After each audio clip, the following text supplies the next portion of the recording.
Surprise! I mean, I at least consider it a surprise because I'd never really formally.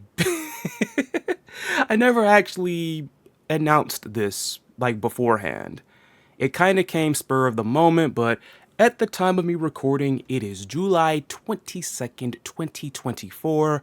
Welcome to the official first episode of the Chrizalid Chronicles, the new podcast series on the channel where I get to talk about some other fighting games. Of course, I'm going to talk about some SNK stuff, but one thing that kind of slightly bothered me, even though there is some truth to this, from random people to even close associates of mine have labeled my channel an SNK channel, and believe me, SNK fighting games are amongst my favorites. But I do like other games, I'm interested in other games, and I play a bunch of other games. Like right now, I've actually been playing, I was going to say a lot more Under Night 2, but I also recently just picked up Tekken 8 and I've been enjoying it. Azucena is definitely a very fun character. But of course, Tekken is a game, if any fighting game that's like a household name fighting game, Tekken is the one that I am the least invested in. Or I'm talking about overall. Like, I've played Tekken like whenever friends have it. I remember at an old Pizza Hut that was nearby me, they had an arcade booth up there for Tekken 1, and there was some other game across from that, but I didn't care about that because I liked fighting games. But yeah, Tekken, I wasn't really heavily invested in compared to like even Street Fighter, obviously KOF and other games, but I did want to dip my hand back into Tekken 8. Or just dip into Tekken 8 because it's a brand new game. And I've been enjoying it so far. Like I said, I've been enjoying it. I'm just kind of getting used to the many intricacies of Tekken. But yes, before I trail off, this is a solo podcast series. I'm going to bore you a little bit with some of the details about how this series is going to go, but I'll try to make it as brief as possible. For starters, I'm looking for this to be a weekly podcast. I don't have a set schedule for what days, at least not right now, even though Mondays, which is today, probably a good time because my Mondays are kind of chill and very open. So I may do that, but in addition to that, this podcast was actually inspired by how well my recent impromptu podcast with the homie That Creepy Reading went. Because that literally just came about by me getting ready for the SNK panel. Creepy hits me up and actually wants to tag along. I'm telling him I'm about to record. And he actually wanted to tag along, even though he, if you couldn't tell from that episode, much more of a lover of Guilty Gear Strive. But still, I was like, cool, you want to tag along? Let's do it. And I kid you not, like, I was not expecting us to literally have a podcast. I was not expecting that in the slightest. And it went pretty well. So now I'm kickstarting this series, and like I said, I'm also wanting to talk about some other games that I usually don't talk about. Because there's plenty that I have some takes on, but of course I don't really make content for every little thing. While I'm on the topic of creepy, I will be looking and I am open to having guests on this podcast. Even though it's a solo thing, I am not against having some guests on the podcast. Whether Creepy comes back, whether Onyx Blade wants to get on here, anybody close to me, anybody that I've come in contact with that wants to talk about fighting games, even the homie Vault, shoutouts as always. We actually have we have an unreleased podcast that we were going to do, but there was a sound issue. So I'm just putting that out there. Gonna have some guests on here wherever I can. In regards to the scheduling of this podcast, anything or any episode that might involve a guest, those more than likely are going to not follow with the set schedule that I might have. So like I said, Mondays are pretty good for me, but I'm pretty sure Mondays probably aren't the best for any of these people I just mentioned. So any episodes with some guests, it's probably going to be on like a whole nother day. I'm going to work around their schedules the best I can. I'm just putting all this out here so you all can be familiar with how the show is going to go. I think I covered everything with that. So, let's move on to the first big topic. Obviously, we are now coming off of EVO 2024, or as I always call it, the WrestleMania of fighting games. Feels like a whole nother season of some series has come to a close. And there's quite a lot to talk about. I'm not going to talk too much about the SNK panel because, again, if you want to know about that, you want to watch the episode 0, as I call it, featuring that creepy reading. That's another thing. That episode right there, I consider it episode 0 because, again, this was all impromptu. I never formally introduced this as a podcast. I didn't even have a name at the time. And for those of you that are wondering where Chrizalid Chronicles comes from, I did another podcast with Siren Richardson back in the day en route to KOF 15's release called The Shattering. And one day, a couple of my most dedicated viewers who also watch the podcast, literally right there on the spot, as we are just going through the episode, they literally make a fanfic. Like, it was, I kid you not, it was a fanfic of the Ness saga where it's like all of the Ness clones had variations of my name.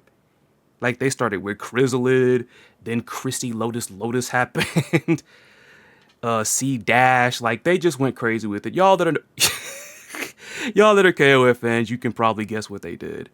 But the Chrizalid really stuck with me, and you know who you are, and you know who you... I'm sorry, I'm sorry I'm laughing so much, but I can't believe that they literally did that on the spot while we were literally talking about other stuff. They literally did it on the spot. But the Chrizalid really stuck with me for some reason. And Chrizalid isn't really a big favorite of mine. Like, if I made like a tier list of my favorite to least favorite KOF characters, Chrizalid might fall somewhere in the middle. Wouldn't put him on the bottom, just somewhere in the middle. I would say in the middle or the lower middle. But it just rung a bell when they spelled it as it is in the title of this podcast. So thank you. You all know who you are. Thank you for the inspiration. Now, back to EVO. There is a lot to talk about. I'm going to start with, of course, my MVP of the whole entire thing. And some of you who were watching the event or may have been watching clips, you're probably not going to be surprised by this. Because overall with the tournaments, with day 1, as I told Winter Ice, shoutouts as always, another one of my biggest supporters, I appreciate your input, Winter. Winter had asked me, what did I think of day 1, I think. And day 1, I really just watched the pools for Under Night 2 and KOF 15, which both were fun.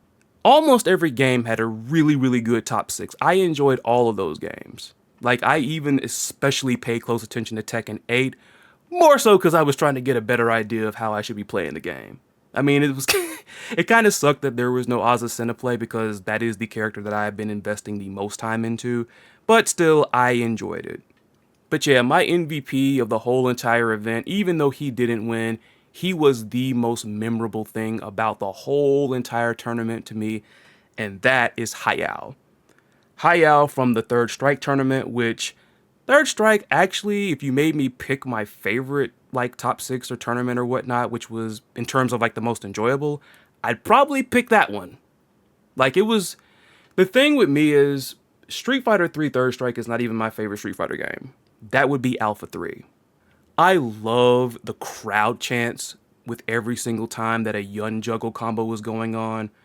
But in addition to that, I love the fact that this game, even as old as it is, even like on commentary, and that moment, which I know you all know now, I think has been labeled EVO Moment 38, people still are learning, even longtime veterans of the game are learning stuff about it. That is the stuff that I like. And on top of that, like, the reason why I have HEIHACHI as my number 1 or like my MVP, it's not even just the fact that he was a showman. Of course, that right there was the biggest selling point with the stuff that he was doing. And he was popping the freaking... And when I say pop, I mean he's giving a reaction or getting a reaction from even the commentators with like all the stretchy stuff he was doing, all this aerobics and everything. But it's not just the fact he was a showman. It's the fact that he is a showman and he can play. I've seen so many people with fighting games where they want to be a showman or they want to be like For instance, another one of my favorites, Pokechop. They want to be like these guys with the theatrics and all the funny stuff and everything, but they can't play. You know what I'm saying? So I appreciate the fact that this man was a showman and he could play, and on top of that, he was just having fun with it. Like, he was just having fun with the entire thing. If I were up against him in this tournament, it's like, I could lose by the mere fact that I'm distracted somewhat by his antics. But if I lost, honestly, I wouldn't, whether I drowned in pools, was in top whatever, I'd still be happy. And like, the guy's 41 years old doing this stuff. 41 years old, having fun with the game, and like, everybody was just enjoying watching him in action. From the games to his antics, like, it's amazing. Like, you have to see it for yourself. Like, even if you're not big into the competitive stuff, I recommend you go look up HEIHACHI EVO 2024, and I'm pretty sure there are some other clips of him out there really killing it with Hugo. And that's the crazy thing, like, Hugo is not even really a top favorite Street Fighter character of mine, but I do know that he's a low tier in Third Strike. And that's another thing that I think people really admired about that. People will always, or in most cases, get behind somebody who is making headway in a tournament, a big competitive tournament, with a low tier. You know what I'm saying? It's so crazy because the fact that he's doing all these little antics and he's playing a low tier grappler in this game, he kind of reminds me of one of my other favorite players who I was watching back when I was maining T-Hawk in Street Fighter 4. Some of y'all may know who I'm talking about, Koji KOG. Koji KOG had some of those antics, even though it's like, I don't think he was nearly as... I don't think he was as, how could I put it, pants on head crazy like freaking HEIHACHI is. But yeah, that's my guy right there. That's my MVP for the whole event. And that's not to diminish anybody else. Even though I wasn't the biggest fan of this person, I can't take it from him. Congratulations to Punk for finally breaking that long-time US Street Fighter curse. Got the first Street Fighter champion at EVO in quite some time. Regardless, can't take it from him. And it was kind of funny. I saw somebody on Twitter had said, Punk finished the story. Now, me being a wrestling fan, it's like, wait a minute. Like, I could imagine, like, I'm just imagining if I wasn't a wrestling fan and I saw that, I'm like, how did he finish the story? Like, because for those that don't know, finish the story is mostly associated with the wrestler Cody Rhodes. And finishing the story was involving him winning the world title, which neither his father or his brother, who were also wrestlers, they never won it. So, like, it's a nice little crown jewel in that family dynasty, that royal family, if you put it. Those that know, you know. But that was just kind of funny. It's like, Punk finished the story. And before I decided to take a break from that platform because I was just needing some good vibes, and that definitely isn't the place for it, I saw a clip of him going down the escalator, I think still at EVO, and he was just, like, it was a hero's welcome. That had to feel so cathartic. Like, not even just winning, but the fact that the man... like, you've heard people talking about it, and if you watch the matches back, you'll hear it. Like, it's that old tale of, like, you know, getting so close, and it's just you don't make it, and finally he got it. I think they call it, like, I think they call it, like, being the bridesmaid or something like that. But yeah, big ups to him. Big ups to all the winners, honestly. And big ups to everybody that went and competed. I know they mentioned some things that were kind of problematic there when it came to the venue and security and some other things, which I hope everybody that had issues there actually got them taken care of. But yeah, I cannot wait to go someday to EVO because it's quite an experience. Super exciting. Aside from just being there in person and just being there firsthand, just getting the experience, another reason why I wish I was at EVO was because I would not have to subject myself to all the lame social media shit. Because honestly, getting back to Third Strike, people in this fandom, and when I say fighting game fandom, because people have asked me about this, it's like, why do you say fighting game fandom? It's the FGC, isn't it? Well, you have certain people that will say, oh, I like fighting games, but I'm not FGC. And they think that that absolves them from having any of the toxic traits associated with the FGC.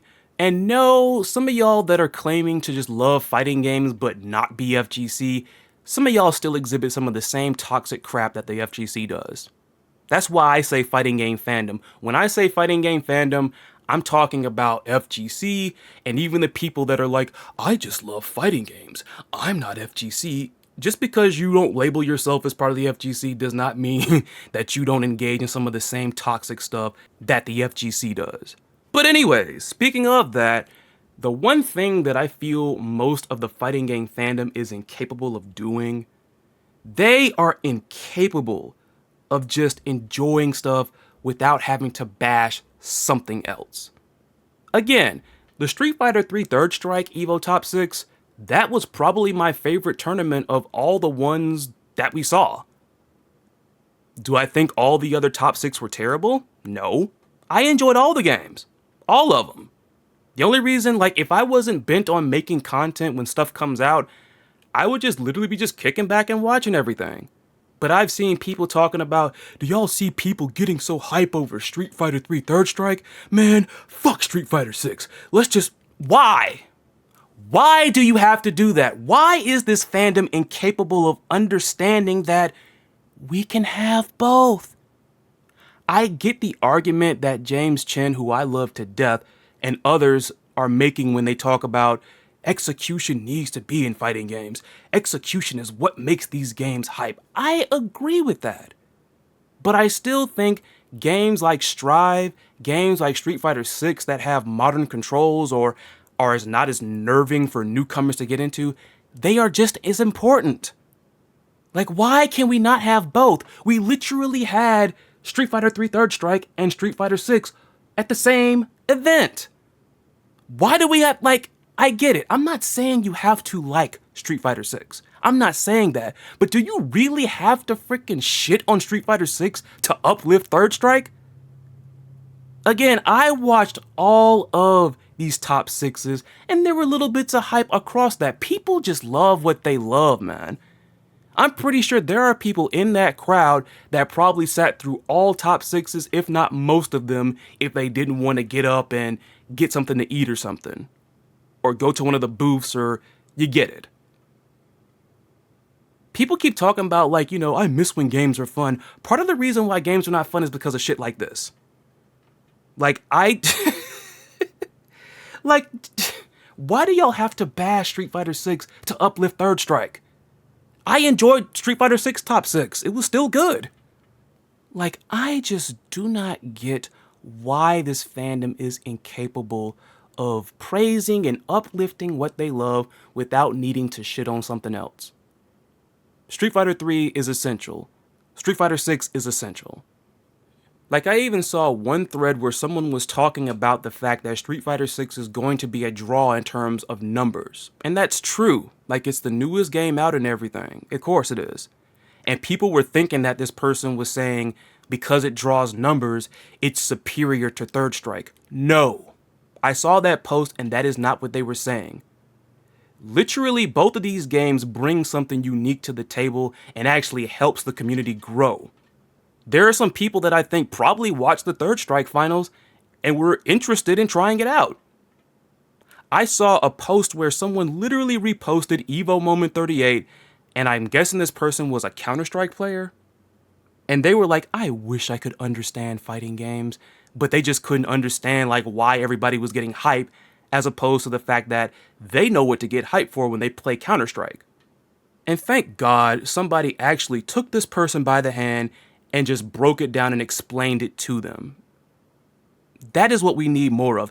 That is how you bring people into this community. This is how you get more people into fighting games. I just can't stand the fact that people just cannot uplift something without bashing something else. Like, for instance, for the longest of time, and I've said this only a handful of times on the channel because I don't get pleasure out of bashing a game over and over and over. I don't care if it would get me clicks, that does not give me any pleasure. At all. But after the Season 1 of Guilty Gear Strive had dropped, after every character from that season dropped, I stopped playing the game for like over a year. Literally just because, honestly, the game bored me. All the matches felt the same, and literally only 2 characters that I tried out, more so Zato and I guess Testament. When I played those 2 characters, at least I felt like I was getting a different experience with Strive. Because those 2 characters, amongst many of them, at the time, they at least to me felt different. Because it felt like with Strive in the beginning, it was just rush, rush, rush, rush, rush, rush, rush, rush, rush. Like almost everybody, like strip all of like the unique like characteristics of every character like away and everything. It's like that was just the thing, rush, rush, rush. Even with a character like Potemkin. Of course, Zato is more of a zoning and a keep away character, so it felt different. But that's the reason why I got bored with that game. And as you can tell, like whether you agree with why I got bored with it or not, guess what I didn't do? I didn't bash or at least try to bring another game in and try to just beat Strive over the head with it. I can talk about my issues with Strive without having to, oh, KOF 15 was so much better to me. Oh, Street Fighter 5 is... I did not just say that. Street Fighter 6 is so much better. Like, for me personally, and this is just me talking, if you are incapable of praising something that you like without having to bash something else, I question, do you really like the thing that you're praising, or are you just wearing it like a pendant? I'm just saying. But yeah, big ups again to Hayao. I enjoyed every little bit of it. Of course, I was a little bit down when he got eliminated, but hey, he might have not won the tournament, but I'm pretty sure he won lots of admirers. And honestly, going into a tournament like that and getting some admirers for one reason or another, whether you were a player, whether you were somebody at a booth who had some really popular merch or artwork, whether you were a cosplayer and made some new friends, made some new connections, yeah, you didn't leave there empty-handed. That's an experience right there. Speaking of Strive, honestly, man, there were some really decent announcements all around, some much more better than others, in my opinion. Strive, the leak be damned, because unfortunately, most of you may know, the big Strive announcement did get leaked much earlier in the day, but thankfully, at least for me, on one hand, I'm glad it wasn't just some random person that was just looking to get like a scoop, as I say. Because I always think that these people that leak stuff, they're out there just trying to increase their profile, trying to get like just pretty much mine engagement off of, ooh, I got the scoop on the new DLC in this game that y'all didn't see. The word on the street is, and I say that because it's only hearsay, but the word on the street is the fact that that got leaked, the video that is, by somebody at ArcSys who just released the trailer too soon. It was way too early. And I even knew that because I woke up a little bit late that day, but I remember after Street Fighter 3 Third Strike Top 6 ended, they mentioned Granblue was the first game. And looking at the clock, I'm like, Granblue should still be going on. Like, there's no way in the world it's just like, boom! Guilty Gear Strive announcement before it. Boom! Guilty Gear Strive. There's no way they dropped the freaking new Guilty Gear Strive news in the middle before. Like, I just know at that particular point in the day, there is no way in the world they officially put out that trailer. And yeah, leaks do suck. I hate them. Like, regardless of who did it, it still sucks that it leaked. Because I honestly think that Guilty Gear Strive had the best reveal of the entire weekend. Of all the games, of all the fighting games that have been around for quite a long time, I would not have guessed that Guilty Gear Strive would jump on the guest character bandwagon. Did not see that coming. Didn't really see it coming when it came to Street Fighter 6. Still a shocker. Now, unfortunately, I can't say too much about the reveals, is because, or at least like the character in question, because I don't know about Cyberpunk. I have never played a second of Cyberpunk. I have not watched apparently the anime that this character comes from. All I know about Cyberpunk is the fact that that game winning at the Game Awards pissed my friend Vault off to the point where he screamed so loud when I was watching his watch along, I had kind of drifted away because this was not that far removed from me getting out of the hospital from, of course, having rhabdo and COVID, but he woke me the fuck up with that. He screamed so loud when Cyberpunk won, it actually woke me up, and it kind of frightened me. Because I'm like, nobody in my house sounds like that. Cyberpunk 2077!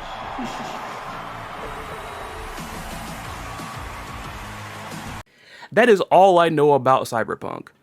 But I don't know all that much about Lucy. I am definitely interested in learning more about her. And friend of mine, who also provides music for the channel, Internet Rain, shoutouts as always. She did play me a trailer of, and I think this is on Netflix too. But I did like what I saw in the trailer. Like I said, I'll probably never play Cyberpunk, but I am open to like watching the anime. I am open to that. But then on top of that, that character is not the only one in this past that came from an anime. Oh my god, this is just crazy because there's another character that I actually just realized when talking to Scotia, shoutouts to Scotia. I had just realized that this other character, and I have to bring up her name because I forgot about it. Oh my god. I'm laughing because the one big topic surrounding guest characters of recent has been the fact that a lot of people just think that they are less of a novelty or less of anything exciting, and they're more oversaturated and are being used as tools or props for cross-promotion. In the case of the last couple of games with their DLC, I mean, they're not wrong. And by the way, Unica is the character in question that I was talking about. Unica hails from the Guilty Gear Strive anime that is coming soon. I think the Cyberpunk anime is already out there. 2 characters in Season 4 for Guilty Gear Strive are kind of sort of promoting a little something else, or could possibly promote something else. Can't really say cross-promotion in terms of like Unica, because it's the Guilty Gear Strive anime. But also, not to leave them out because somebody is going to be probably upset at me for not talking about the other 2, Dizzy and Venom are also in Season 4. Season 4 of Guilty Gear Strive. Arxis has been pumping out content for this game like crazy. Like, Arxis is on fire, man. But yeah, Dizzy and Venom, 2 characters that are quite beloved. I have never really played Venom, but I've always thought from just the aesthetic and even like with the gameplay, I've always thought Venom was a very, very unique character. Very unique and kind of weird gimmick in a fighting game, but honestly, weird is very much synonymous with Guilty Gear. The only difference is the fact that there is some coolness to Guilty Gear. But is Venom like a top favorite of mine in Guilty Gear? Again, much like old Chrizalid I mentioned earlier, probably somewhere in the middle of my personal favorite character tier list for Guilty Gear. Dizzy would be, I guess, upper middle or lower high. Because the one thing that I also didn't mention when it came to Guilty Gear Strive, Arxis pretty much put all of my top favorite characters in there off the rip. Giovanna, who is new and quickly became a top favorite of mine, Eno was already in the game, they brought out Jacko, and they brought out Biken. Those are like my top 4 of Guilty Gear. And it just felt like something was just off. Like again, in the beginning, in the early stages of Guilty Gear Strive, it just seemed like after playing so many matches, I just got bored. Like I wanted them to tweak something with the game, which they did, which is why I came back. I delayed my return to Guilty Gear by some time because I had already known about the changes. New mechanics, characters getting new moves. Because my mains in this game, again, those 4 and Mei, who I did not think I would pick up, but I have actually been enjoying Mei. But yeah, even though they had all of my favorite Guilty Gear characters in the game off rip, the gameplay just did not grip me for the long term until they actually switched stuff up. Like, this just goes to show you, I understand the importance of characters in fighting games, obviously. But it just goes to show you that it's gonna take more than just my favorite characters to sell me on a game. Like with Mortal Kombat 1, Oh my god, I hate picking on it, but it fell off for me. It did. Like, they could have literally brought Jade, my favorite Mortal Kombat character, out after MK1 Grand Finals had ended, and I probably still wouldn't care about the game. It's the same thing with every SNK fan's least favorite recent fighting game, Multiverses. Yeah, that game. Episode 0, Multiverses gets a shout out. Freaking Episode 1, still talking about it. But hey, I am not stuck on that game like a lot of people who are still mad about that game award. I said it once before and I'll say it again. I get wanting to cheer for your favorites and wanting your favorites to win, but I think people put too much stock in these awards.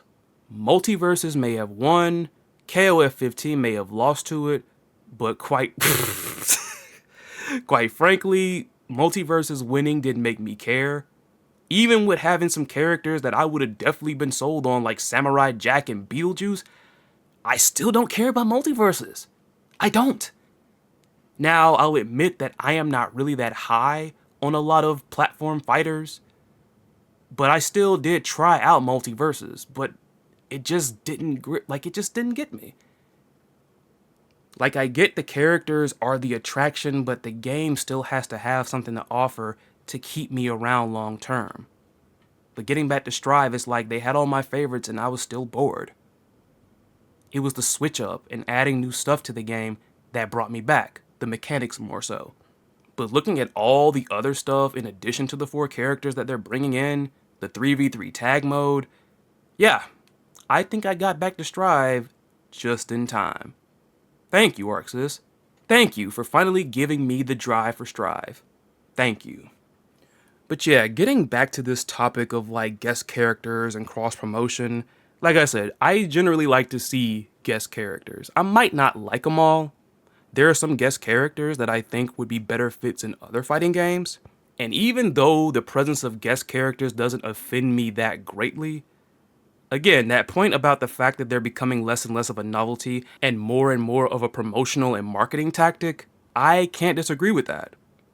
Like I said, we have this cyberpunk character coming to Guilty Gear. You go over again to Mortal Kombat 1 that I think went crazy with it because they had 3 guest characters, 3 original. And 2 of those characters, Homelander and Omni-Man, they were definitely used for cross-promotion. Again, in case you don't know, when that first combat pack was formally revealed, a new season of Invincible had been confirmed at the very same event. And not to mention when The Boys, the new season came out, that is around the time Homelander was released in this game. And honestly, at this point, it's like looking at even Mortal Kombat 11, they even did this when it came to the Terminator because Terminator Dark Fate came out not that long after that character was put in Mortal Kombat 11. Of course, if anybody would definitely dip into the freaking wells of cross-promotion and stuff, it would be freaking Warner Brothers. Of course it would be them. But then, of course, we gotta talk about Street Fighter VI. You see, this particular cross-promotion doesn't bother me that much, because if it's cross-promotion with 2 fighting game series, especially, and I'm jumping ahead here, the fact that it could possibly lead us to the return of one of the best Capcom versus crossovers not named MVC, I'm all for it. And not to mention, as many people have also pointed out, Street Fighter, Fatal Fury, there's history there. The creator of both series is Takashi Nishiyama. The same person created and birthed both of these series. So the history is definitely there. But again, even though not a lot of this bothers me too much, I do think the people who are detractors have a point when they're saying that it seems like this is too prevalent. It's like almost every fighting game that's going right now, as far as like new stuff, is doing it. Almost. That is the reason why I kept thinking that we were about to see a Capcom character get into KOF 15. They didn't announce it that weekend, but something else did come of that. That was some other cross-promotion. But let me not jump so far ahead. One thing that I didn't talk about and I didn't drop a video for, Terry's Street Fighter 6 teaser. The funny thing about it is Terry was the talk of FGC online discourse, whether it was Twitter or something else, even before that teaser got released. I'm jumping around a little bit, but at least both of these involve Terry, so we should be good. But let me start with the teaser first. Right off the bat, Capcom gets bonus points from me for the fact that they included Lao in this freaking... They included Lao in this freaking trailer, this teaser. That was a nice touch. That was a nice touch. Overall, I think Terry looks pretty good in the Street Fighter 6 style. I know there's a little bit of discourse and debate about his face, which to me, it's kinda Like, could it be better? Yeah. But did it bother me all that much? Did I dislike it? Not really. Like I said, I'm somewhere in the middle, like, with his face. And the one thing I can't stand that a lot of people will do online, they'll pick the most unflattering frame for a character and then call them ugly. Those of you that keep up with this type of stuff know they especially did that with Tanya and MK1, which was uncalled for. Everybody looks kind of weird. You know what, let me not say everybody. Almost everybody. I'm pretty sure most people look a little bit funny when they're mid-speech. You know what I'm saying? Like all the different facial expressions and twists and everything, and you know, people might be having speech impediments, like all of these different things that may cause somebody to look funny in a certain frame of a video. So I don't know what y'all are trying to prove there. And that's not to say you can't be critical of how he looks. Like, some people don't like it, and I mean, that's fine. Like, I'm all for people voicing their dislike for something, just as long as there's not any tomfoolery or disingenuous stuff wrapped in. Which some of y'all definitely partake in. Stop it. And the thing was, I was hyped to see a Terry trailer at EVO once that weekend had started, but in the middle of it, I'm thinking like, wait a minute. The last time they brought out a new character for Street Fighter 6, last EVO we got a teaser, and it was Aki. So of course we were going to get a teaser for Terry this time around. And he's coming out in the autumn, which is still a ways away from us. But yeah, I'm still looking forward to seeing how he's going to play in that game. I'm definitely going to pick him up. I'm going to pick Mai up. Like, I know a lot of people were not hot about those two guest characters. And slightly going back to something I just thought about when it comes to like the oversaturation of guest characters, one point that I keep hearing is, oh, these guest characters took up slots for characters that deserve them. Here's my thing, because I even asked on Twitter, I asked a question that I wish got more engagement, but I am not that big of a content creator, so it was kind of meh. I had a little bit of hope for more when Raito ADV reposted what I tweeted. But unfortunately, only one person answered. And I mean, I'm still thankful for the fact they answered. I just wish that I would have gotten more perspectives. Because I'm pretty sure everybody has a different take on, like, deserving. The only answer that I got was this here. It could be for characters that haven't been in the game for a long time, which I want to add to that a little bit. If it's for a character that hasn't been in the game for a long time that a lot of people really like and they really miss them, yeah. Sure, they haven't had any screen time, the people want them back. Yeah, I could agree with that. Because at this point, a lot of characters that haven't been in games for a long time, a lot of them got scrapped just because simply nobody really cared. Whether it's the fact that they didn't have a lot of fan support, or if the big suits up there and the devs weren't really hot on them. Because the fans have their favorites and the devs have theirs. With Xanadu, SNK admitted that Xanadu was a favorite of the staff. Not so much a favorite of the fans. And I like Xanadu. I think Xanadu should have been brought back because that guy literally has a lot to offer, but I almost feel like he's meant to be a one-and-doner. Just by the way they presented him and just by what happened to his comrades. Or his former comrades now. Chang and Choi are back with Kim, and he is still out there in the middle of the desert, looking into a fire and saying whatever jimbo jambo mumbo jumbo that he can put out. It's safe to say I think that character is going to be permanently on the shelf, no matter how much I would like to see him back. The person goes on to then add a newcomer that was just introduced. which is very funny because I just finished talking about Xanadu. But I do get that. You know, especially if this newcomer is very critical to the story, yes, I do think they are deserving of a return. Deserving of a slot, if you will. But again, it's like, with these particular examples that I've given, if you take away like what I added to the first one, like, you know, characters that haven't been in the game for a long time, I'm pretty sure there are some characters that applies to that I'm sure a lot of people would not want back. And the crazy thing is, the next thing this person listed is something that I kind of already said. A character with an unfinished storyline.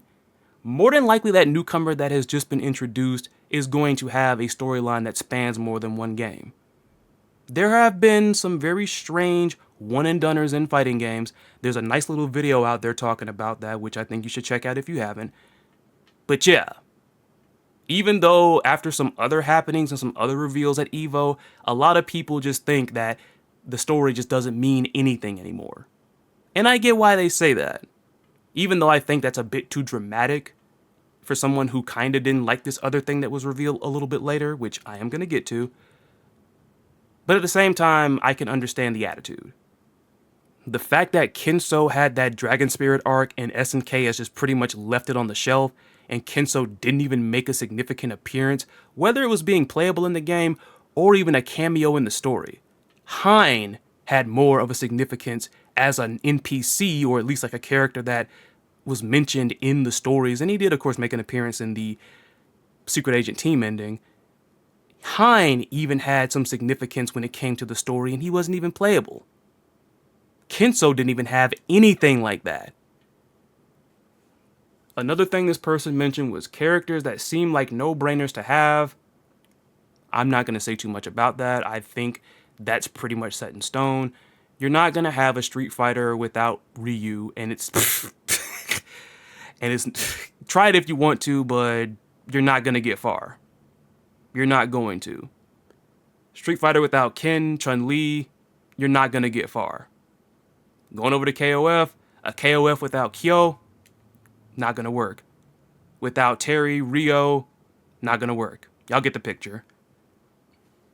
The last thing that this person mentioned was characters that are fan favorites. Again, I kind of mentioned this with their earlier point of characters that haven't been in the game for a long time. Now, I'm guessing that they were just listing this as individual factors, but honestly, a mixture of these factors, if you got like at least 2 of them, I think, yeah, deserving. Overall, I do think this was a very solid take. Let me know what you think, if there's anything else. Also, big shoutouts to Linguini97, who is the person in question that responded to my question. Thank you so much. Like I said, I wish more people had engaged, but hey, one person did, and I'm thankful for that. But I do want to say this in regards to people thinking that certain characters, like, oh, a guest character stole a slot. Unless you have some background information that we don't know, the one thing that I've kind of come to grips with fighting games, especially like within like the past year or so, especially when I started delving into stuff like the cutting room floor or interviews where, you know, developers are talking about characters that they scrapped last minute or characters that they wanted. Like, for instance, I don't have any proof that SNK wanted Melee Jinju in KOF 15. I can't get mad if a certain character was not in the plan from the get-go, because I'm pretty sure a lot of these rosters and these characters are decided way ahead of time. So like, I understand people might want some other characters instead of guests and everything, but how do you even know the character that you wanted or the one that you're talking about was even in the plans at all? I'm of the belief that you can't get too mad if they were never in the plan to begin with. I would be more upset, like, again, this is kind of an example, but I can't believe it. We're going back to the freaking SNK panel. Who'd have thunk it? But for a little bit. Those concept sketches of Preacher, again, the Preacher we got is cool. She's fine. But some of those designs that were like concepts, those were better. Seeing that pissed me off. It really did. But yeah, moving right along to another point, which is very funny because we're still talking about Terry. We're talking about characters that are getting their slots stolen and everything. the Kyo erasure that happened with SVC Chaos. I did not realize that SVC Chaos was going to generate a lot of this weird controversy. I really didn't. There was controversy about that, which I'm going to dive more into, but also there was something to do with, like, the promotional poster censoring Mai's cleavage, like, oh my god. I've addressed the point. I'm not going to go deeper into that. Let's get back to, like, the more interesting topic, and that's just the whole Terry Kyo thing. Because I've seen hella jokes that have made me laugh. The best one came courtesy of Raito ADV, and it came courtesy of John Sex. If you haven't seen this particular post from Raito, like whether somebody shared it one place or another, I'll put it up here. It takes the scene from a Toy Story movie, the very first one, after Andy gets Buzz Lightyear and becomes so infatuated with him, so much so to where all of the Woody themed merch that he had is getting replaced with Buzz Lightyear. But in this case, it's Woody basically being Kyo and all of these different the poster, the bedspread, it's all freaking stuff where Terry has replaced him. Again, it was hysterical, and in addition to making me laugh, another reason I loved this particular post from Raito, kind of getting off topic, it reminded me how much I love the song that played during this particular segment. Like, even when I was little and I saw this movie, I loved the song. And then growing up and getting into the lyrics, it's even better. But yeah, the Kyo erasure. A lot of people, I think, are very critical of it. Here's my take. It is obvious what's going on here. Now, for people that don't think this is Kyo erasure, it kinda sorta is. Granted, of course, just to put it out there, Kyo was not removed from the game. It's just the promotional packaging with that poster of SVC Chaos, the newly released one with rollback and everything else. If you look back at the original cover of the game, it's Kyo and it's Ryu clashing. You look on this poster here, no Kyo whatsoever. It's obvious what's going on here. We gotta keep up that Fatal Fury advertisement. We got a new one coming out. That's basically what's going on here. And I don't see why so many people are shocked by it. I can get why you're upset then, because it seems like once again Kyo is getting the shaft. And I actually do feel bad for Kyo in some matters. Because, again, for the past couple years where we were just getting KOF, KOF, KOF, KOF, Kyo has held it down. Kyo is definitely one of my favorite KOF characters of all time. He would probably be, again, in the upper middle of my favorite characters of all time. But he's a cool protagonist. He's a very cool protagonist and an overall really cool character. And it's like, despite the fact he has been holding it down for so long in King of Fighters, even when it's not even him being the main guy, it was always still fun to see him. It was always still fun to play him. And to this day, and I know I'm getting back to it and some people are probably going to roll their eyes, but again, I feel so bad that this dude never got a major fighting game guest appearance. I still to this day think Kyo is owed one. I do. Again, Terry has 4 now. With Street Fighter VI, that makes 4 for him. Mai has 3. 2 different games in Dead or Alive, and now Street Fighter VI. Kula has a guest appearance over him because she accompanied Mai in Dead or Alive 6. Geese made it in Tekken 7. And it's so crazy because even Kyo's rival, freaking Iori. Now granted, calling this a major fighting game might be a bit of a stretch, but you get what I mean. I'm not talking about mobile games. I'm not talking about browser fighters. I am talking about a console major fighting game. Iori still has it over him because he was in Million Arthur Arcana Blood. Like, when you look at that trailer where we got the samurai team in KOF 15 and they threw that little cutscene in there where it's like, hey, we got all the major SNK fighting game protagonists right here in one game. Terry, Kyo, Ryo, Haomaru, those 4 characters. Of those 4 characters, only 3 of them have made a guest appearance in a fighting game at one time or another, in one form or another. Terry, Haohmaru, they both have made third-party guest appearances, with Haohmaru being in Soul Calibur, and again, Terry's 4 games. Ryo has made 3 guest appearances, but they're first party, because they were all still in SNK fighting games. Fatal Fury Special, Wild Ambition, and then Bariki 1. Even Kyo couldn't even freaking score a first party freaking guest appearance. You know what?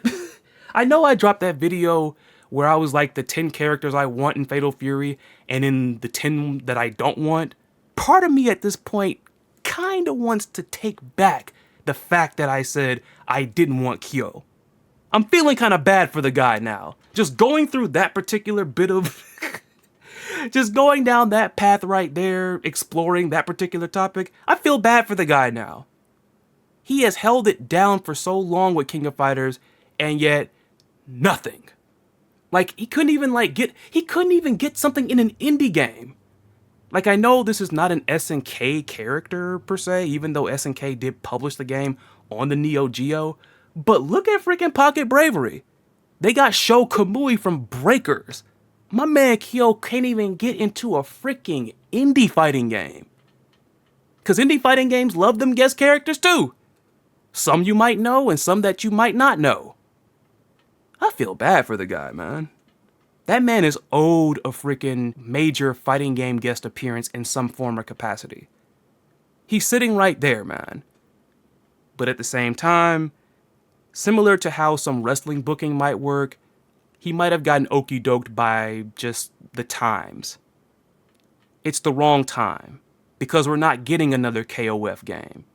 We're getting another Fatal Fury game. If we had been getting another King of Fighters game, it probably would have happened. You probably would have got Kyo and Iori in freaking Street Fighter 6. But that's not what we're getting. I just think the man got okey-doked by time and just the situation. It was just a bad time. But man, that just sucks, man. That sucks. But yeah, like, when people reposted Raito's joke video there, it annoyed me how many times people were like, well, Terry was always the face of SNK. You think we don't know that? I would think somebody who makes that particular type of meme or joke or whatever the world, like this video that Raito put out, I'm pretty sure somebody who would have made this is actually aware of that. A lot of y'all, like, honestly... Because some people who say this, I believe they think that Terry was just the SNK mascot, like the top one for all of SNK's years. He has had mascots before him. One of them was his pet monkey. Yes, that's true. But with all this controversy about the SVC chaos, it made me think of 2 things. Number 1, when I did Doom from the Start Shunei, that particular video, one thing that I said that SNK got wrong with Shunei was the fact that they were not presenting him well in terms of marketing. He is not prominently featured on the original cover of KOF 14. They waited to put him on the cover when the Ultimate Edition came out, when 14 was nearing the end of its run. He's not on the freaking disc of the game. He's not prominently featured in posters. And I'm not talking about just him being there. I mean, he has to be either front and center or his image has to be the biggest. Something pointing to the fact that this kid right here with the headphones and the really interesting fit, this is the guy. When I mentioned that, several people had told me, oh, promotional posters, that doesn't mean anything. Well, look at how much of a fuss that y'all are making about the fact that there is Kyo erasure going on with Terry on the new SVC Chaos cover. Huh? Promotional stuff like this matters. You're going to put whatever you feel, whomever you feel is going to draw attention, draw in money. You're going to put them on your posters. You're going to put them in the ads. You're going to put them in the commercials, whatever it might be. And Shunei was never prominently featured until KOF 14 Ultimate Edition when the game was near its end. This stuff matters. It's just kind of funny, I made that video a long time ago, and fast forward to now, everybody's making a big whoop about the freaking poster for SVC Chaos. Just saying. The second thing that this made me think of, again, all of this Terry pushing from, again, freaking Street Fighter 6, the fact that he is the one opposite of Street Fighter's guy, this is further proof to me that, once again, Fatal Fury City of the Wolves is SNK's most ambitious product in a while. KOF 15 is decent, but for the most part, whether it's character picks, whether it's the lack of single player content, SNK was going through the motions with KOF 15 with me. In my opinion. I applaud them for putting rollback in this game, but again, with everything else, they were going through the motions. With City of the Wolves, they're actually trying. All of this extra Terry press and all this extra Terry presence, they know that that is the guy, that's who everybody recognizes, whether you are a longtime SNK fan, whether you played Smash, whether you played any other fighting game that he has been in or any other game that he's been in. That is the guy. I'm still of the belief that Rock could possibly be a future contender to get this treatment, but we shall see. But SNK, I think, is actually trying with this game as opposed to just going through the motions. And for those people that just think, once again, I'm bashing and just picking on KOF 15 and just, once again, I'm just hating on the game, which a lot of you that say that, I question if you've watched any of the videos where I've defended. I literally defended SNK from the most trashiest freaking review I've ever read in my entire life. Thanks, Inverse. Like, Inverse made one good point in that whole entire review, if you want to call it that. And that's the fact that the game could have been better with more modes. That's the one good point they had. Everything else is like, do you even know about KOF, bro? But I'm going to defend KOF 15 again because we slightly touched on this in the episode 0 of this podcast when I had Creepy on.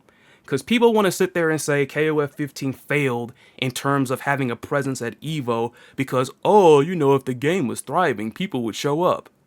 For a KOF game at a tournament that started as a Street Fighter tournament, and given the history of SNK games, particularly we're just focusing on KOF, KOF 15 met expectations. Here's why. This past EVO would be the third, count them, 1, 2, 3, third EVO with KOF 15 being a main event, one of the top games. Sure, it was at the very bottom of the entrance ranking when you look at those numbers, but still, enough people showed out to where this game was still on the main stage. People that call this game a failure in terms of EVO at present, y'all are acting like it is Samsho, which literally was a main game one time and it went. Which would be expected of a game like Samsho in the first place, seeing how niche that game is. But then let's go back, because a lot of people who say this stuff, it's very easy to pick on King of Fighters 15 when you look at that particular list of how many entrants every single game had. It's easy to do that when you don't really know your history when it comes to EVO. You want to know the very first KOF game that was on the main stage at the main event at EVO? It was everybody's lovely KOF 13. KOF 13. That was the very first KOF game to be in the main event of an EVO. Guess how many times that game was a main game? 1, 2, 3. 3 years. So honestly, are you going to call KOF 13 a failure? Because KOF 15 was at EVO just as many times as KOF 13, the game that everybody loves. Like, it didn't have a Samsho presence where it was like 1 year and then gone, and it's down to just the community events. In other words, the side tournaments. That's not what happened with this game. Even with all of the restrictions and travel issues that some players who probably wanted to represent for KOF 15 but couldn't go there, enough people showed out to where it was still in the main event. 3 times. This is the 3rd time. So far as I'm concerned, KOF 15 met the expectations given the history of KOF games at EVO being in the main event. KOF 14 was there for a heartbeat and it was gone. So, I mean, I know people out there that love 14 more than 15, but I'm just saying, in the context of just EVO presence and being a main game, 15 did better than its predecessor. KOF 15 was not a failure when it comes to its presence at EVO. Now, am I... is there a good chance that it's going to be a community side tournament at EVO next year? Yeah, I'm not doubting that. Number one, because I'm pretty sure that the new Fatal Fury is going to be the more pushed product. SNK has been treating that game like its new shiny golden child. But the fact that enough people still showed out for KOF 15 to where it was able to be on the main stage a third time, when the greatest KOF game of all time, 13, also got 3 main events, I'm just saying it met expectations. It didn't shatter them, but far as that, it met expectations. Moving right along, let's talk about another freaking iconic character that's been kind of getting on people's nerves. The recently revealed and returning HEIHACHI Mishima. Yep, that was the 3rd character revealed for the first season of Tekken 8, and boy! I'm glad I got into Tekken 8 when I did, but so far there are no characters in this first season that I'm interested in. I don't dislike Eddie, it's just I've never been an Eddie player.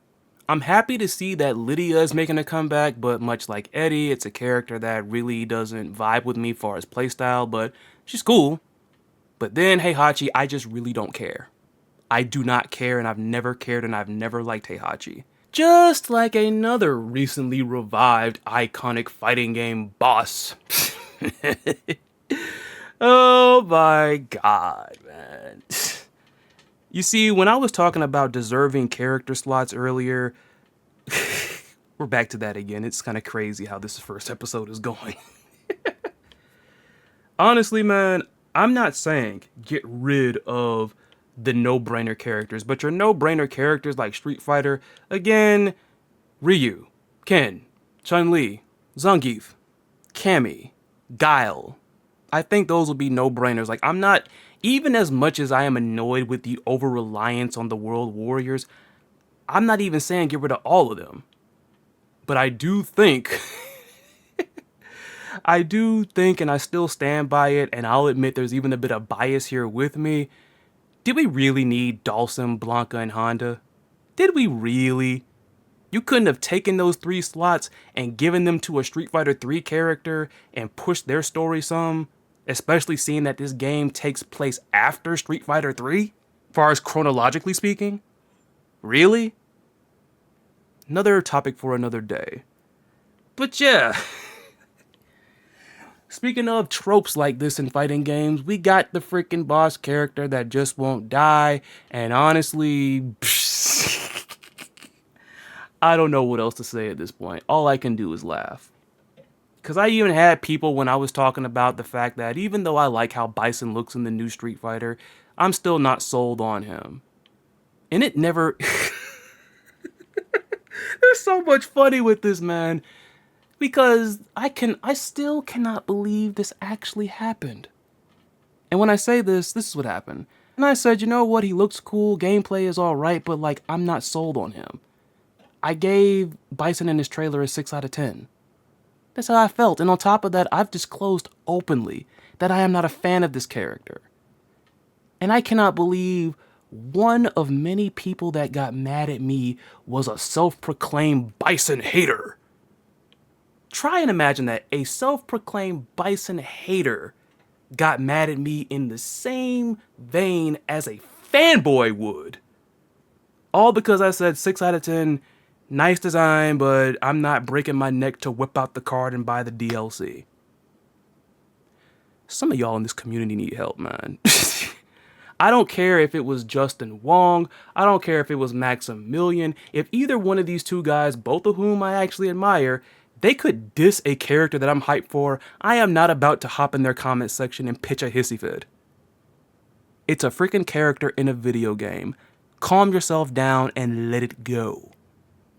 But anyways, something else that people kept saying, oh, the people that freaking talk about Bison coming back, they don't know his lore. Just because it's in the lore that he keeps coming back doesn't make it good. Let me point out an issue that I did not bring up that I had with Bison before. I didn't mention it because honestly I got tired of it because the Bison fanboys and the Bison hater / probably secret fanboy were getting on my nerves, quite frankly. One issue that I had with Bison is this. The game in which we last saw him perish. Street Fighter V. The guy that clashed with him, that was Nash. Nash is another fan favorite that people hadn't seen in a minute.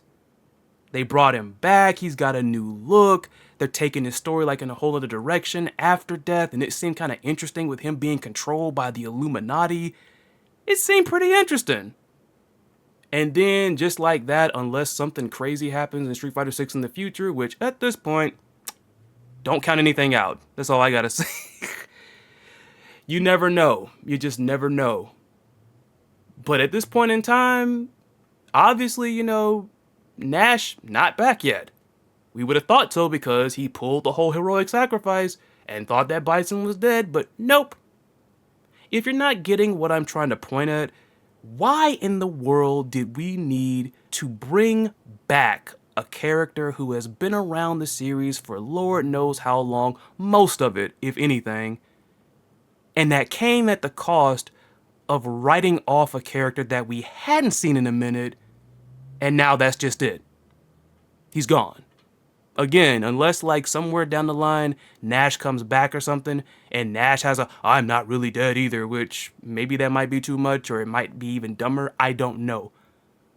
But a legacy character had to be brought back at the cost of a fan favorite that we hadn't seen in a minute. Go back to those points that Linguini mentioned that I talked about in the previous segment. He, being Nash that is, I think, fulfills two of those points. Character we haven't seen in a while, and on top of that, lots of people like Nash. That right there, I don't know about anybody else. I'm not going to speak for anybody else, but that's another issue I had with that. Why did a legacy character that was more than likely guaranteed a slot in the future, why did they have to sacrifice somebody who just came back? That would almost be like if Cronin, who just came back after a long time and a very weird fabricated freaking controversy by SNK, still wonder why they did that and faked the whole thing, but hey, again, I think that if you were going to build a fake controversy around a certain character not coming back, I think K49 fits the bill pretty well. You couldn't have done this with somebody that people don't care about. But the scenario that I just drew up with what happened in terms of Charlie Nash and Bison, this would be like if Cronin was brought back for KOF 15 and then just out of nowhere SNK kills him off again to put over a character that doesn't really need it. Like let's say Cronin was fed to Terry or Kyo. Terry and Kyo are guaranteed slots for every single freaking KOF going forward. Why would you sacrifice and kill off Cronin for the sake of building people that are going to be back in future games regardless? Why? It makes no sense. And once Heihachi had been revealed to come back to Tekken 8, a lot of people were then getting into the fact that, well, fighting game stories don't mean anything. Fighting games are a joke. Fighting games are a joke. Now, I'm not really 100% behind these doomer takes, but I did make this joke, though, that nostalgia pandering, nostalgia bait, fan service, those things right there are plot armor when it comes to fighting game stories. And this freaking Heihachi mess further confirms that. But I did see one interesting idea / take / theory from somebody who, according to them, when they looked at the visuals of the Tekken 8 trailer, they think that Reina had brought Heihachi back through some type of blood magic or a blood ritual, thus also explaining why he looks younger. Now that does sound interesting in my opinion, I'm not gonna lie, but regardless, and for the record, it wasn't everybody, but there was a lot of people, even those who may be casual with Tekken, but they're aware of like the story. They saw that Heihachi reveal, and some people were like, "This is bullshit!" It's nice to have like a soundboard there. I had it there the entire time and didn't put it to good use, and I had just thought about, this right here would actually work. That would actually work. But, I mean, a lot of people were happy to see Heihachi back, but, like, one reason why a lot of people might have felt like this, in terms of, like, that soundbite, they might have been upset, is the fact that Harada himself had confirmed that he was completely dead. Or he claimed he was completely dead. Like with Bison and Heihachi, just no breathing room whatsoever. No breathing room. None.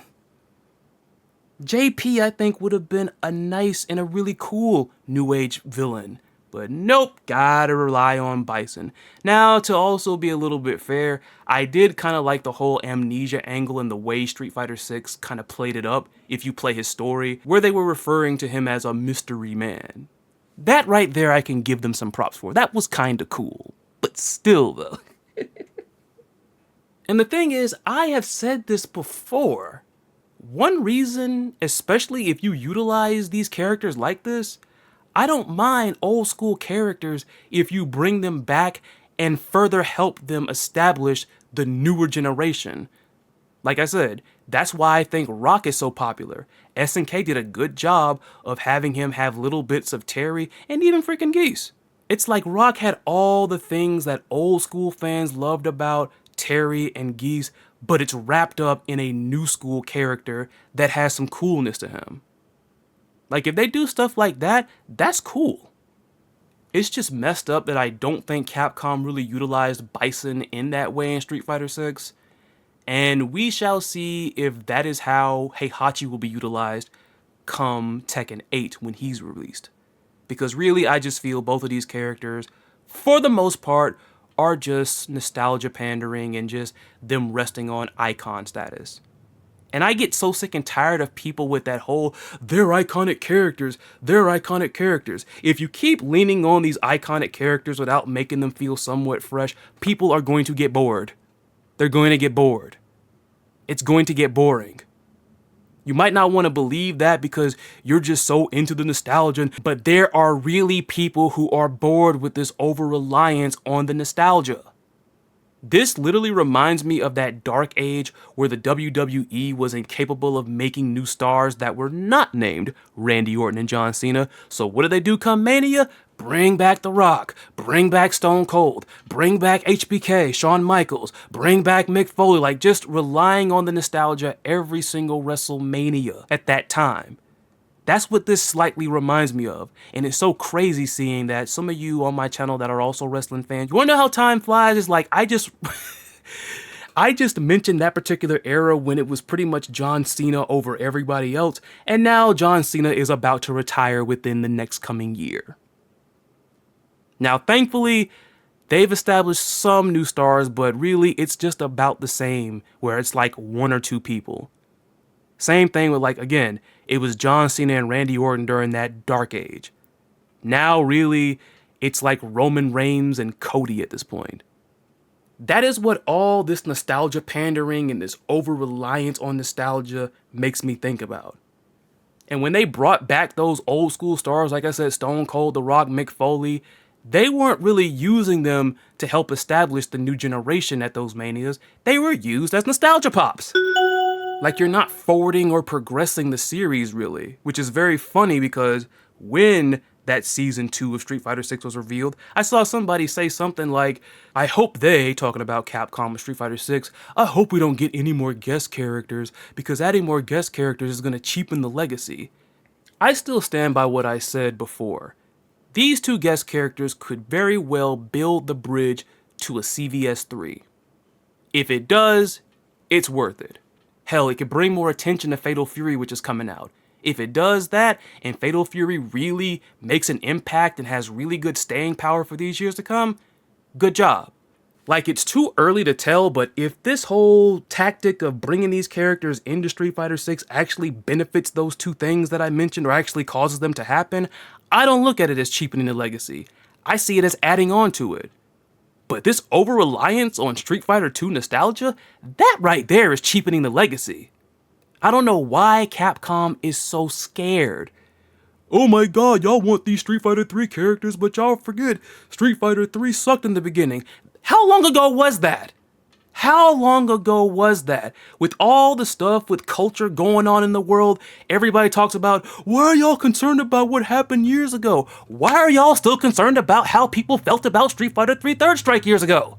People love these characters. I literally watched a freaking tournament where people were enjoying Street Fighter 3 Third Strike, and everybody is putting it over on Twitter, putting it over on YouTube.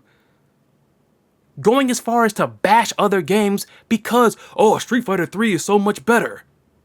It's okay, Capcom. You can push some new characters. You can push an Alex. You can push a Sean. You can push, I mean, Elena's gonna be in the game, but you get it. Ibuki, even though Ibuki was in the last game, so there's that, but I don't know why Capcom is letting the phantoms of that time haunt them now. People love these characters. And it's not even the only Capcom fighting game that has gone through that. With MVC2 being freed, a lot of people are learning about how people really felt about that game when it came out. All the posts from Maximilian, that post that went viral where people were like, oh my god, people really hate MVC2's music? Really? I thought MVC2 was the greatest fighting game of all time. It even went through a phase where it was disliked in the beginning, but over time, people loved it. That is what Street Fighter 3 is right now, and they're missing out on pushing so much potential with the characters that originated around that time. You're talking about cheapening the legacy? That right there, in my opinion, is cheapening the legacy. Just saying. But yeah, like the whole Reina theory with reviving Heihachi from a blood ritual, it's an interesting idea, but again, I don't care for the character, never really liked him, so shrug, I don't know. And I've seen several people, including Rufelmonger, that think that the fourth character in this season pass is a guest character. I may have not played Tekken 7 all that much. I got into the game hella late, despite the fact I was hyped when Geese was in it. I was hyped when they brought back my favorite character in Tekken, Julia Chang, but I have enough Tekken friends, and I've seen enough discourse to know that, especially with the way Tekken 8 is structured, I don't think people want freaking guest characters in this. Like, just the way that Tekken 8 is structured with its mechanics, like when I asked some close friends of mine who really play this game to picture if Akuma or Geese were in Tekken 8, they said forget Heat, they will be hell on this game.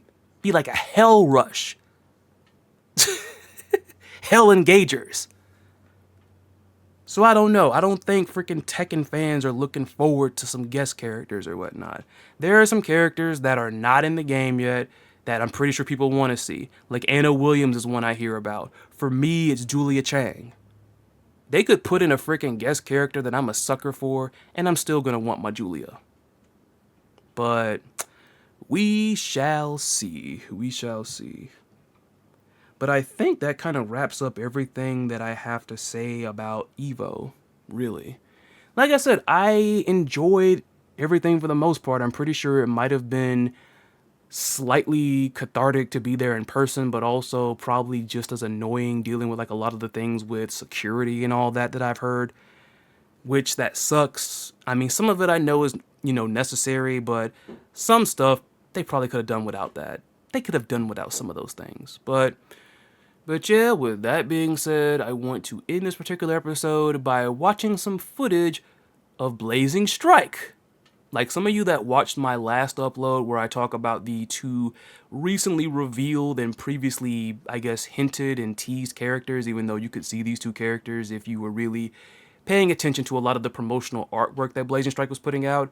But in that video, I did say that would be my last Blazing Strike video for a while, at least until something major comes out. Some people probably might not call this some people probably aren't going to consider this major. So hey, I'm kind of sorry that I lied, but hey, I'm pretty sure this is much less offensive than freaking Harada lying about Heihachi. Anyways, Anime Expo happened over a week ago. Axis Games was there, and they provided us with some footage, gameplay footage that is, of the upcoming Blazing Strike. So I wanted to watch this footage and just give my thoughts. So let's get right into this, shall we? The announcer for this game, Yeah, well, I like the energy, but it's also kind of funny. Select your fighter! So yeah, we're gonna show you some gameplay that we recorded in the office, actually. So this is us playing it, or not us specifically, but people. The Axis, the Axis team in general has a lot of fighting game players underneath it, so it's like what you get to see is actually people who generally understand a lot of fighting game players with the staff. Of how fighting games That's nice to know. trying to put it together. So we got So this one Ryohei versus is with Nagi. me, who's playing Ryohei, and then we have another team member who isn't Mm. on the panel today right now, but it was playing Nagi, and we'll have Austin's character up later on. But Come on, so, Nagi. things we I don't didn't like. get to talk about before is like I don't the dislike I really Ryohei, like but Ryohei's kind of Nagi's like one of the my main character, favorites. so the character that I've been playing the most, and I He really plays no one else. He plays no one else. because he's cool.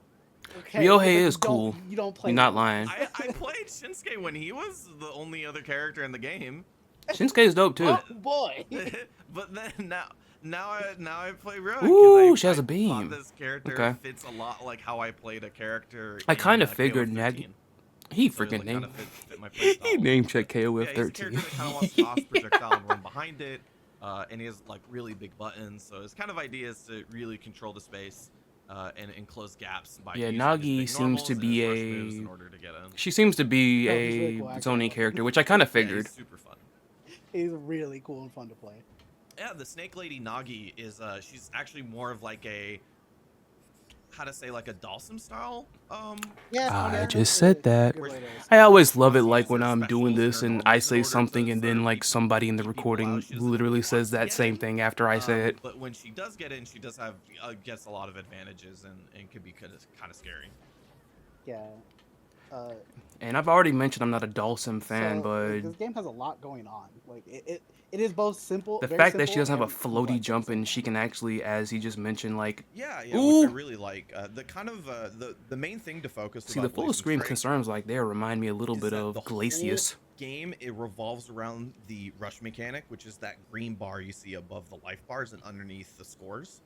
And it's kind of just a bar that does everything. It gives you EX moves. It gives The you great running green bar of forward, everything. backdashing, super jumps, special normals and or EX normals and EX specials, which we'll talk about in a I was second. about to say special and, normals. rush normals as well, which is what you see when the characters kind of have like this after image thing when they're doing moves. That's usually rush specials, and it's a different axis or a different set of normals, I should say. Yeah. I'm guessing that little And if you snake don't have the constricting rush meter, move right you there. I can't think do that's her anything. regular throw. That'd be crazy if Nagi has a command throw. You just like you lose a And I just part love how she of, turns her like, your back game to- plan, and Love how you she just start turns her being back very to him. It's limited in like what you can do. squeeze. Yeah, so a lot of the game is balancing how much you use for your offense. You are quite strong, and but it's time to die. like your pressure, I should say, like how much you use to Ooh, we got get in, Alexander use your versus powerful Jake. tools to sort of mix your opponent up, and then the other part is how much you get to save for actual damage. So if you use a lot of it for trying to get in, the damage portion of your combo, or like after you get the hit, the damage portion is not going to be as severe. But if you get a hit early on, then you might be able to cash out using your rush and then get a lot of damage out of it. Yeah. So That throw looked a little bit two weird. things will happen when you get low. If you get really low, but you don't use up all of your rush meter, the game will lock you out for a little bit while it resets. Lockout! You lose Oh access to my all those. god! If you Look at that however, damage! keep using it, like say you really Yeah. are that close to, winning, and you just were like, I think I could win here. And you use Oh it, my god, he got you him! will get Whoa, put whoa, in whoa, a whoa, whoa, groggy whoa, state whoa, where you can just get whoa, hit. whoa, Like, you what's just up? free hit. Hold up, time out. To, Run that back again. Winning.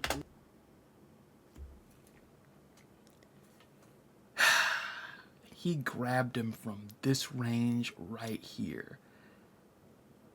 Because I wonder, is there gonna be like light, medium, and heavy versions of supers? Because the whole setup, or like at least the way it usually is with grapplers, is light SPD or light command grab has more range, less damage, and as you go down, of course, with your strong one, it's less range but hella damage. And some command grabs, honestly, I think even some command grab supers, they just have like a fixed range regardless. I'm just curious as to what this is right here, because you see right here, like, this is like, I don't know, like, that is typical light SPD range from like at least my experience playing some grapplers. But that's gnarly though. And also, let me see what happened like when he You was just were like, pinballing I him. think I could win here, and you Yeet! use it all. Hits the dab and oh, those are forest. Well, he is a woodsman. He had the forest animals just come out and help him. I think it was a bear and a moose or a deer, I think. You will get put in a groggy state where you can just get hit. Like you just free hit or you mash out in time. Yeah, it's Man, doing it's the really run stop important fierce. to make sure that you're measuring your rush usage like quite often. I don't know if it's the as sound soon settings as on you their can, side, but like because some of these giving supers that free have hit, like the ground damage, impact, as we stand right now, is kind of like is really big. If you it's not give really the like hitting all if that you much give for the me. opponent It the might be a sound opportunity setting. to use all of their rush in a combo. He So even it's kind of has like the double the knee. it's kind of like He even did Keith's is double really knees. big if you give the opponent the opportunity to use all of their rush. Boom, right there. You saw it. He even did like the little double knee, which is usually Geef's like jumping shorter, jumping light kick. Or I think it's either light. I think it might be medium because in most cases it's the medium kick that's like the cross up, and the double knee in the air usually crosses up, but Alexander seems freaking terrifying. Which I do recall in the Discord, I think they were looking to balance him because, at least in the opinion of the devs right now, he is wicked strong. He is wickedly powerful. In a combo. So that's kind of like the balance of the game Regular is throw. being able to keep your opponent from using all of their meter in order to get damage. You want them to use a bit of it to get that good pressure. And actually, you're seeing some of it right now. Alexander, the big sort of grappler style character of the game, he's got really, really big normals, and and with Rush, you can special cancel normals, or sorry, run cancel normals. And magical cat over there. That leads to the really, really big damage parts of it. So if you're using that for pressure instead of the hit, then you obviously get way less damage. I don't know why they got a freaking tiger mask. Yeah, so it is a tiger mask guy hitting the dab. Oh! I'll use rush to He drained. Pressure. Oh, he got tired. Doing... Right there. Yeah. Let me see what he do. Run stop, run stop, run stop. It's a balancing game where. Oh, he kept moving. So I think like they did mention like dashing will also. See that right there, like this is almost like a trickier Street Fighter 6 almost, because like the stamina even includes like running, which slightly also reminds me of like old Mortal Kombat games. That's going to be kind of interesting, like, but I do like how they're going to literally have you considering every single movement that you make. But also, it's like, it's amazing because when he was doing all those lariatos, let me go back. So if you're using that for pressure instead of the it hit, reminded me of the run stop fierce that El Fuerte had. So it is like we said, it's a balance. And the first one didn't even connect. Let me see again. If you're using that for pressure instead of the hit, then you obviously get way less damage. Yeah. So the first one didn't even make contact. So I'm wondering if that's safe or plus in this case, since he pretty much was able to keep going. Like we said, it's a balancing game where. But a nice little trade-off to that is the fact that I guess if you do too many, groggy state, and he's got a freebie. Is Jake gonna take advantage? Oh, I'll use rush to. He just like pressure. Like that looks like a stand roundhouse. Oh, and he's doing it again. And I all of a sudden just give away a free hit because I was not paying attention. What was that? Oh, I'll use rush to pressure. Gets it back. Looking at his gauge. And ooh, it's an activation. I all of a sudden just give away a free hit because I was not paying attention. However, there's another mechanic that we've never talked about yet, which is a special mode, which is got him again. Which for a limited period Blazing Rush, huh? Gives you infinite rush meter, and you can just. So not directly, but the first thing that popped up in my head when he mentioned activating, it kind of reminds me a little bit of max mode in KOF. It's not a 1-to-1, obviously, because that using your meter doesn't put you in a groggy state when it's maxed out or emptied, if you will. But that's what I thought about. Basically, keep using your rush as if he can do that right there, depending on how much of it that the meter eats when he goes in blazing rush mode, that run stop fierce that he was doing, or whatever that is. I'm just calling it run stop fierce. I'm just calling it run stop fierce because that's what I think about with El Fuerte, and that's what it was. That might be... This character already just seems scary. He's very cool. I like him. Obviously, wrestling fan, but he's scary. So, yeah, perhaps it is good that they are going to try to tweak him a little bit to where it's not like day one overpowered. You know, nothing bad's gonna happen. The only other character I heard about that was MJ. Once it's out, Oh, more Ryohei. Ah, Mochizuki, let's go. All those Mochizuki was another one of my favorites. Let's go, Mochi. So we'll have all of this up on YouTube for you guys in just a while. It needs like a little bit, you know, more okays before everybody sees it and stuff like that. Got a little whip in her. This is actually brand new, so we didn't get to show this at Anime Expo. We actually didn't have enough time to. So this is a brand new set that we're watching that okay. I actually played. Of course, it was him. And this man loves Ryohei, Yeah, and I mean, can't blame him. Cool. Characters dripped out. If you've seen like the picture. Well, she's a female ninja for one. But she plays more like Axel. Axel really Low. Quick, long-range pokes. Yeah, I can see it. Like multiple different areas. She even has a sickle. It's like Yeah, half sickle, half mace. Really, early on, kind of really struggled to play against the character because there's a character that could like actually contest Ryohei's range really well.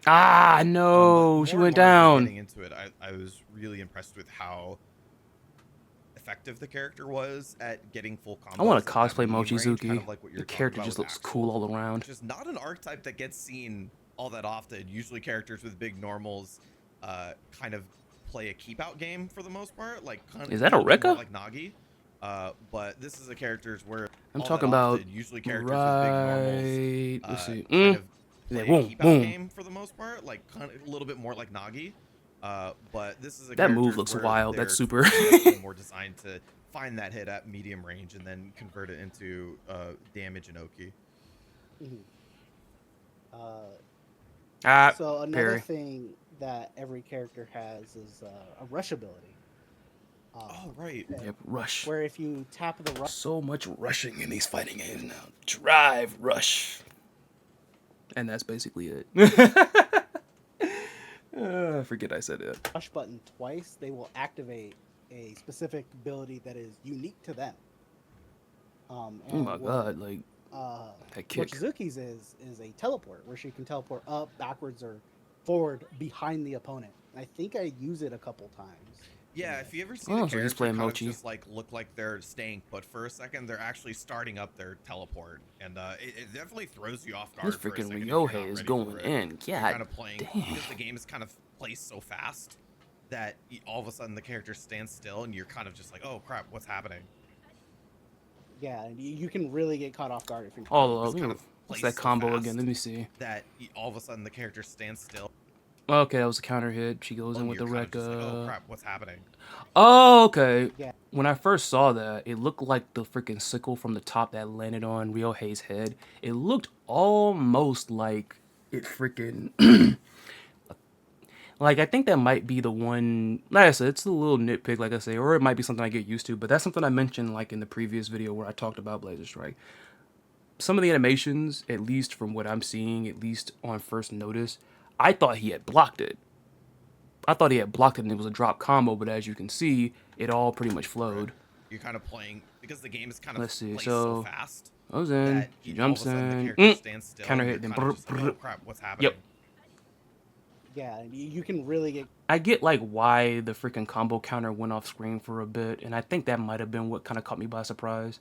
Because you go back, the combo counter actually fades after that fifth hit on Ryohei's head. Fast that all of a sudden the character stands still and you're kind of just like, oh crap, what's happening? See, right there. I think that's what it might... I think that might be what it was that caught me off guard and thought that the combo had dropped. And I think old school fighting games were kind of like that. Most old school fighting games I remember that were... Most old school fighting games, as I remember them, the combo counter would come up after you complete the whole thing. Like, you wouldn't know how many hits until after the person completed it. Not all of them, but I think most of them did that back in the day. But yeah, going in. So that combo, because then Yeah, you can really get caught off guard if you're paying attention. that's nifty right there. And I'm not really an Axel Low fan, but What else is there? Oh, there's Mochizuki looks So, cool. like you said before, there's a lot of the rush cancels, right? And the way the game stands now is damage is really high. Let me go back a little bit. Let me go back. As is a rush ability. So one thing that I noticed, great. look up at the character Where frame if there. you Look at tap the Mochizuki's. rush button Well, not twice, this they will time. Next one. activate a specific ability that is unique to them. A couple times. For it. Let me skip You can forward. really get Playing because the game is kind of placed so fast that Oh, all of a sudden the character stands still and you're kind of okay. just like, oh crap, what's happening? Yeah, you can really get caught off guard if you're paying attention.